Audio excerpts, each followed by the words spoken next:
Hi friends, welcome to our channel Mathlog. Today we will discuss a problem of IIT JAM 2019. The problem is, for which one of the following values of k the equation this has three distinct real roots. There are three methods to solve the problem. First one is put each value of k and solve the problem. And second one is the graphical approach, for which you have to draw the graphs of f of x equals to 2x cube plus 3x square minus 12x and g of x equals to k. And the third one, which I will explain here. If you want me to explain the graphical approach, tell me in the comment section. I will make the video. To solve the problem, you have to know three basic theorems of theory of equation. Theorem 1. Let fx be a polynomial with real coefficients. If all the root of f of x equal to 0 is real, then the equation f dash x cannot have an imaginary root. That is,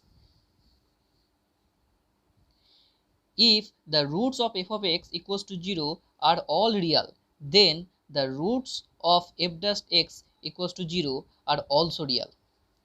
Now coming to second theorem. Let f of x be a polynomial with real coefficient.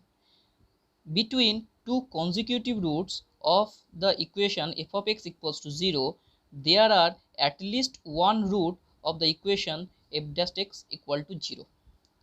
The consecutive root means if alpha and beta are two roots of f of x equals to 0, then there does not exist any root between alpha beta of f of x. Now the theorem says that if alpha and beta two consecutive roots of f of x, then in between alpha and beta there exists a real number gamma, which is the root of f dash x.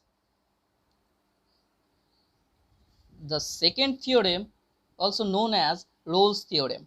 Now coming to theorem 3.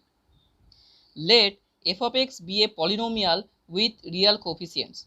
If alpha and beta be two distinct real numbers such that f of alpha and f of beta are opposite sign, then the equation f of x equals to 0 has at least one real root lying between alpha and beta. That is, let alpha not equals to beta. If f of alpha greater than 0 and f of beta less than 0, or there may a case f of alpha less than 0 and f of beta greater than 0. This implies that there exists a real number gamma belongs to alpha comma beta such that f gamma equals to 0. That is, gamma is a root of f. Now coming to the problem. Given f of x equals to 2x cube plus 3x square minus 12x minus k, and then f dash x will be 6x square plus 6x minus 12, that is 6 into x plus 2 into x minus 1. So the roots of f dash x equals to 0 are minus 2 and 1. Since the roots of the equation f of x equals to 0 are to be real and distinct, they will be separated by the roots of the equation f dash x equals to 0. If the roots are not separated, let's see what happened. Let 1 is also a root of f of x. That is, f of 1 equals to 0, and as well as f dash 1 equals to 0. This implies 1 is a multiple root of f of x, which contradicts the fact that f of x equals to 0 has distinct roots. So the roots will be separated from the roots of f dash x. Now we plotting the roots of f of x in the real line. As the degree of f of x equals to 0 is 3, so it has 3 roots.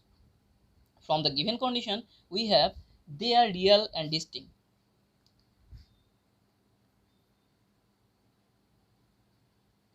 The real line. Suppose the roots are these. Now Lagrange theorem says that between two consecutive roots of f of x equals to 0, there exists at least one root of f dash x equals to 0. Now since f dash x have two real roots, so they must lie in between this and this. So one root is less than minus 2. This is one root is less than minus 2. One root lies between minus 2 and 1. This is one root is between minus 2 and 1. This is the root, and one root is greater than 1, and this is the root which is greater than 1. Now since f of minus infinity will give less than 0, so as one root of f of x is less than minus 2, so f of minus 2 must be positive. That is f of minus infinity less than 0 and f of minus 2 is greater than 0.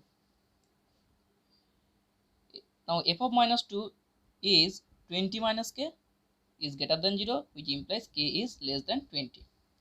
Now as one root of f of x lies between minus 2 and 1, so f of minus 2 greater than 0 from here, and f of 1 will be less than 0.